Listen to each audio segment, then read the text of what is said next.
everyone, welcome back to my channel.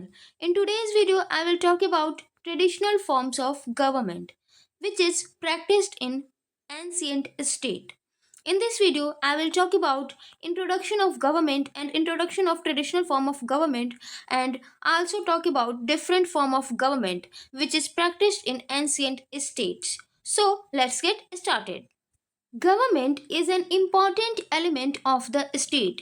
जैसा कि हम लोग जानते हैं कि स्टेट के मेनली फोर एलिमेंट होते हैं: territory, population, government and sovereignty. So जो गवर्नमेंट है वो एक इम्पॉर्टेंट एलिमेंट है किसी भी स्टेट को इस्टेब्लिश करने के लिए। The state exercise its power primarily by means of the organisation of government. कोई भी स्टेट जो होती है वो अपने पावर को एक्सप्रेस कर पाती है, अपने विल को एक्सप्रेस कर पाती है, एक्सरसाइज कर पाती है ऑर्गेनाइजेशन ऑफ गवर्नमेंट। गवर्नमेंट के through will of the state को एक्सप्रेस किया जाता है। कोई कंट्री क्या चाहती है, किसी कंट्री में कौन से लॉज होने चाहिए, ये सब उस कंट्री की गवर्नमेंट डिसाइड करती है। So government is an important element of the state. The organisation of government is different in different countries and at a different period. जो गवर्नमेंट का ऑर्गेनाइजेशन होता है वो अलग अलग कंट्री में, अलग अलग टाइम पे, अलग अलग पीरियड में अलग अलग प्रकार का, अलग अलग नेचर का होता है। So it is different in different country.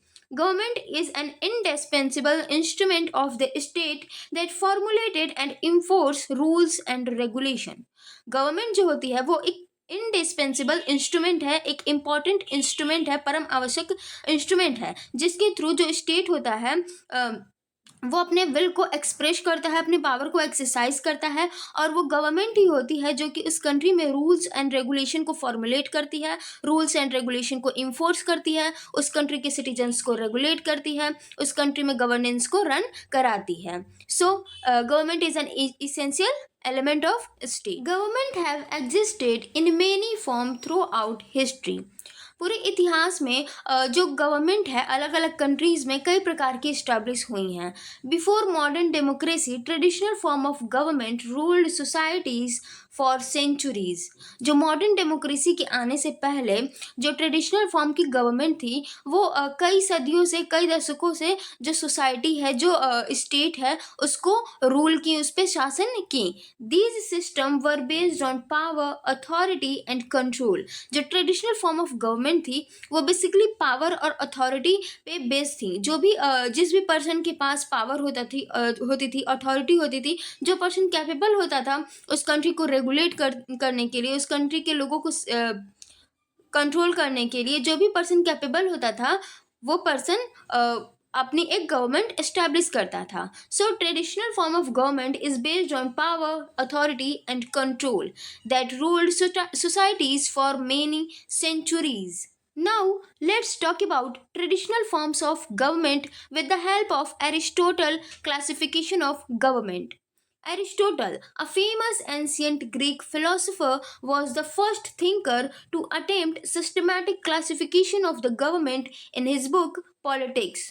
Aristotle जो कि एक एंशियंट ग्रीक फिलोसोफर हैं, उन्होंने अब पहले ऐसे थिंकर हैं जिन्होंने ancient means traditional forms of government है उसको सिस्टमैटिक तरीके से क्लासिफाई किया है अपने बुक पॉलिटिक्स में। सो एरिस्टोटल एक फेमस फिलोसोफर हैं जिन्होंने ट्रेडिशनल फॉर्म्स ऑफ गवर्नमेंट को सिस्टमैटिक तरीके से अपने बुक पॉलिटिक्स में क्लासिफाई किया है। According to him, state should always strive for the promotion of the welfare of the people.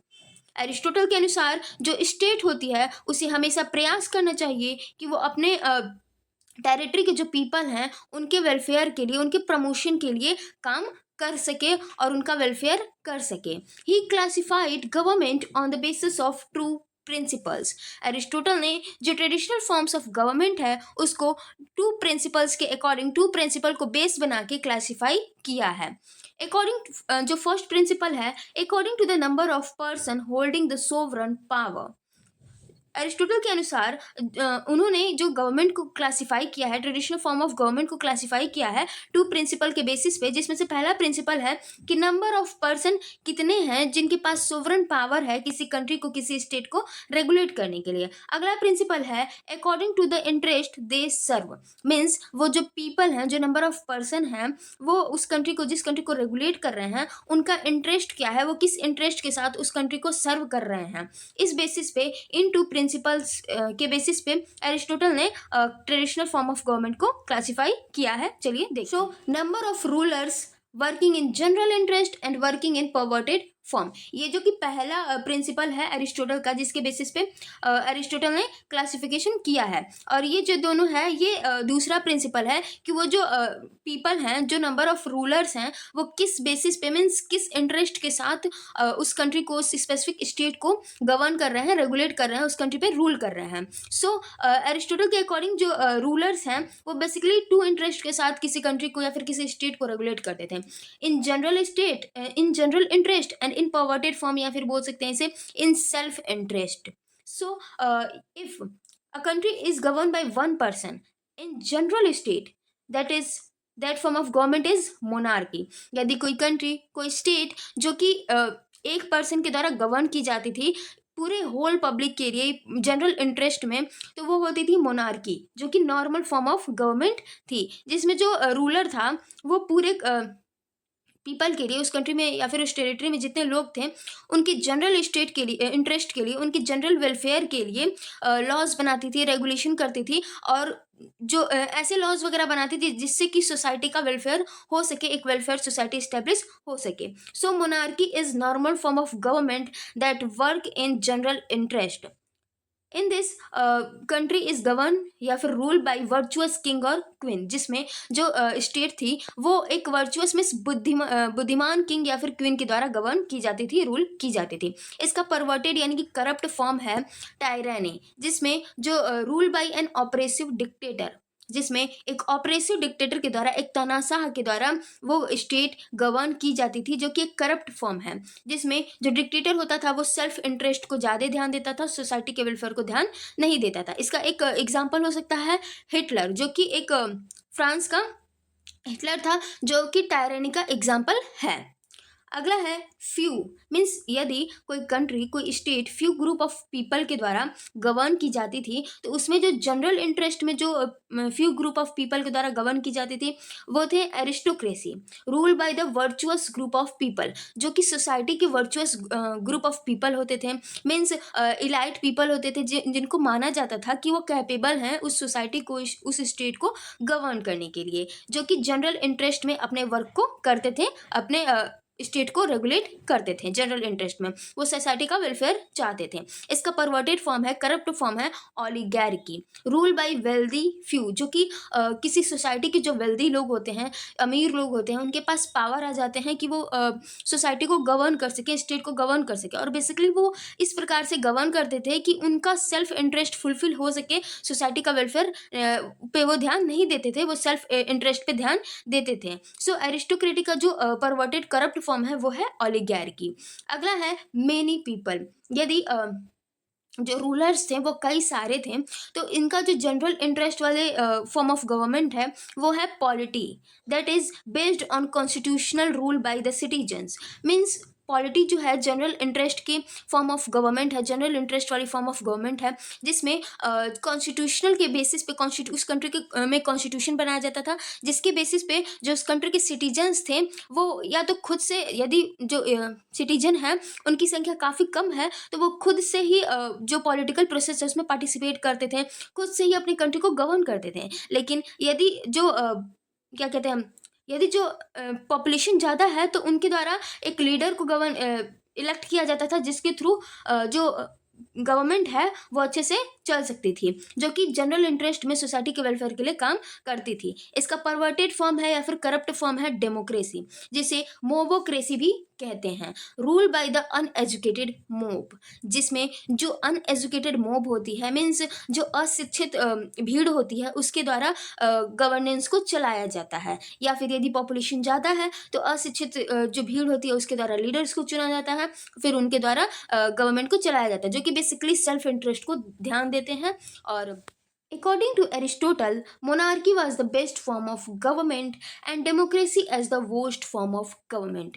Aristotle के अनुसार एंशियंट टाइम पे एरिस्टोटल का मानना था कि जो मोनार्की है वो बेस्ट फॉर्म ऑफ गवर्नमेंट है, जिसमें जो किंग और क्वीन जिनके द्वारा उस कंट्री को, उस स्टेट को रेगुलेट किया जाता था, वो जनरल इंटरेस्ट में यानी कि सोसाइटी के वेलफेयर के लिए अपने बुद्धि के अनुसार काम करते थे। जबकि डेमोक्रेसी एक वर्स्ट फॉर्म ऑफ गवर्नमेंट माना गया है एरिस्टोटल के द्वारा, जिसमें भीड़ के द्वारा शासन होता है। Aristotle suggested a cycle of change in the form of government. He explained how a normal government degenerates into a perverted form. He pointed out that as a wheel of a cycle revolve, so also the governments from monarchy to democracy and democracy to monarchy. Aristotle कहते हैं कि जैसे किसी cycle का पहिया जो होता है, साइकिल का जो व्हील होता है वो रिवॉल्व होता रहता है, घूमता रहता है, उसी प्रकार किसी कंट्री में जो गवर्नमेंट है वो भी नॉर्मल फॉर्म ऑफ गवर्नमेंट से परवर्टेड फॉर्म ऑफ गवर्नमेंट में चेंज होती रहती है, साइकिल के पहिए के अनुसार मीन्स घूमती रहती है, रिवॉल्व होती रहती है। उनके अनुसार जो गवर्नमेंट है वो रिवॉल्व होती है मोनार्की से डेमोक्रेसी में, डेमोक्रेसी से मोनार्की में। यदि कोई कंट्री किसी मोनार्क के द्वारा गवर्न किया जाता है और यदि वो मोनार्क मीन्स किंग जो है वो जनरल इंटरेस्ट को ध्यान नहीं रखता है, या फिर जो किंग के जो हेरिडेटरी सिस्टम के अनुसार जो उनके बेटे आते हैं या फिर उनके जो वंशज आते हैं वो आगे चल के सेल्फ इंटरेस्ट को ध्यान में देने लगते हैं, सोसाइटी के वेलफेयर को ध्यान में ना देने लगते हैं, तो वो जो मोनार्की है वो टायरेनी में चेंज हो जाती है। फिर उस कंट्री में टायरेनी बहुत ज़्यादा मात्रा में बढ़ जाती है, लोगों के राइट्स वायलेट होते हैं और रेगुलेशन अच्छे से नहीं चल पाती है, तो उस कंट्री के सिटीजन्स के द्वारा, उस कंट्री के लोगों के द्वारा रिवोल्ट होता है। उसके बाद उस कंट्री के लोग जो हैं वो कुछ लोगों के शासन को इस्टेब्लिश करते हैं जो जिनको वो मानते हैं कि वो कैपेबल हैं हमारे कंट्री को रेगुलेट करने के लिए। उसके बाद फ्यू ग्रुप ऑफ पीपल के द्वारा इस गवर्नमेंट को इस्टेब्लिश किया जाता है, जो कि एरिस्टोक्रेसी होता है। और जब एरिस्टोक्रेसी या फिर एरिस्टोक्रेट्स जो होते हैं, जो कि फ्यू ग्रुप ऑफ पीपल होते हैं, वो करप्ट हो जाते हैं, वो जो जब गवर्नमेंट को अच्छे से नहीं रेगुलेट कर पाते हैं और सेल्फ इंटरेस्ट को सिर्फ ध्यान में देने लगते हैं, तो फिर ओलिगार्की आ जाती है। फिर ओलिगार्की के बाद जब रिवोल्ट होता है तो फिर पॉलिटी आती है, जिसमें कॉन्स्टिट्यूशन को इस्टेब्लिश किया जाता है, कॉन्स्टिट्यूशन को बनाया जाता है और उस कंट्री के पीपल के द्वारा ही गवर्न की होती है गवर्नमेंट, उस कंट्री के पीपल के द्वारा ही गवर्नेंस चलाया जाता है। उसके बाद जब उस कंट्री के पीपल में पॉपुलेशन बढ़ जाती है तो फिर लीडर्स इलेक्ट किए जाते हैं, और जब लीडर्स इलेक्ट किए जाते हैं जब वो करप्ट हो जाते हैं, या फिर जो पीपल है वो अनएजुकेटेड हो जाती है, या फिर क्या कहते हैं अपने गवर्नमेंट्स के बारे में नहीं जान पाते हैं, पॉलिटिकल प्रोसेस में अच्छे से पार्टिसिपेट नहीं कर पाते हैं, तो जो वो पीपल हैं, जो लीडर्स हैं, वो करप्ट हो जाते हैं, सेल्फ इंटरेस्ट को ध्यान में रखने लगते हैं, तो वो फॉर्म बदल जाती है डेमोक्रेसी में। इसके बाद फिर जब डेमोक्रेसी करप्ट हो जाती है बहुत ज़्यादा मात्रा में, तो फिर डेमोक्रेसी को रिवोल्ट के थ्रू उखाड़ फेंका जाता है और फिर मोनार्की इस्टेब्लिश होती है। इस प्रकार से एरिस्टोटल का मानना है कि जो ये क्लासिफिकेशन ऑफ गवर्नमेंट है, जिसे एरिस्टोटल ने बताया है अपने पॉलिटिक्स बुक में, उनके अनुसार जो क्लासिफिकेशन ऑफ गवर्नमेंट है वो एक साइकिल ऑफ चेंज के थ्रू चेंज होती रहती है, मोनार्की से डेमोक्रेसी तक और डेमोक्रेसी से फिर मोनार्की तक। So according to Aristotle he called this change the cycle of political change. इस चेंज को एरिस्टोटल ने साइकिल ऑफ पॉलिटिकल चेंज कहा है। Aristotle's classification of government was accepted by various political thinkers such as Jean Bodin, Thomas Hobbes, Montesquieu and James Harrington. Aristotle की जो classification of government है उसे बाद में बहुत सारे पॉलिटिकल थिंकर के द्वारा एक्सेप्ट किया गया, जैसे कि जीन बोडिन है, थॉमस हॉब्स है, मॉन्टेस्क्यू है, जेम्स हैरिंगटन है, और भी बहुत सारे पॉलिटिकल थिंकर थे जिन्होंने एरिस्टोटल की क्लासिफिकेशन ऑफ गवर्नमेंट की, जो कि basically traditional form of government का क्लासिफिकेशन था, उसे एक्सेप्ट किया। Blundsels accepting Aristotle's classification and added one more form of government, theocracy. Ruler is supposed to be representative of God or God himself as a normal form, and idolocracy, God's representative, become corrupt as a perverted form. ब्लंसिल ने, जो कि एक political thinker थे, उन्होंने Aristotle की classification of government को accept किया और एक नए फॉर्म ऑफ गवर्नमेंट को उसमें ऐड किया, जिसके अनुसार जो थियोक्रेसी, जो कि बेसिकली माना जाता था कि रिप्रेजेंटेटिव ऑफ गॉड या फिर खुद गॉड के द्वारा किसी कंट्री को या फिर किसी स्पेसिफिक एरिया को रेगुलेट किया जाता है, जिसे थियोक्रेसी नाम दिया ब्लंसिल ने, जो कि नॉर्मल फॉर्म ऑफ गवर्नमेंट थी, जो कि जनरल इंटरेस्ट में वर्क करती थी। एंड इसका परवर्टेड फॉर्म होगा आइडोलोक्रेसी, जो कि जब गॉड का रिप्रेजेंटेटिव करप्ट हो जाता था, सेल्फ इंटरेस्ट को ध्यान में देने लगता था, तो वो आइडोलोक्रेसी हो जाती थी, जो कि परवर्टेड फॉर्म ऑफ गवर्नमेंट है। Now let's talk about criticism of Aristotle classification. Aristotle की क्लासिफिकेशन ऑफ गवर्नमेंट को कई सारे पॉलिटिकल थिंकर ने क्रिटिसाइज किया। उनका कहना था कि his classification is unscientific and quantitative. कई सारे पॉलिटिकल थिंकर का मानना ये था कि एरिस्टोटल की क्लासिफिकेशन ऑफ गवर्नमेंट अनसाइंटिफिक है एंड क्वांटिटेटिव है। उसमें क्वालिटी पर ज़्यादा ध्यान नहीं दिया गया है, उसमें क्वांटिटी पर ध्यान दिया गया है कि जो स्टेट है या फिर जो कंट्री है वो कितने लोगों के द्वारा गवर्न की जा रही है। इस पर ध्यान नहीं दिया गया है कि वो किस प्रकार से गवर्न कर रही है। He condemned democracy as the perverted form of government, but in modern times, democracy has emerged as the best type of government. कई सारे पॉलिटिकल थिंकर का मानना ये है कि एरिस्टोटल ने डेमोक्रेसी को एक वर्स्ट फॉर्म ऑफ गवर्नमेंट बताया है, जबकि डेमोक्रेसी है मॉडर्न टाइम पे एक बेस्ट टाइप ऑफ गवर्नमेंट के रूप में इमर्ज हुई है। His classification may suit petty states of the type that existed in the past. कुछ लोगों का मानना ये है कि जो एरिस्टोटल का क्लासिफिकेशन ऑफ गवर्नमेंट है वो छोटे स्टेट के लिए, छोटे टेरिटरी ऑफ कंट्री के लिए सूटेबल है, जो कि पास्ट टाइम पे एग्जिस्ट करते थे। सो ये था एरिस्टोटल क्लासिफिकेशन ऑफ गवर्नमेंट का criticism, and this is all about traditional forms of government. If you found this video helpful, don't forget to like this video, subscribe my channel and share this video. Thanks for watching.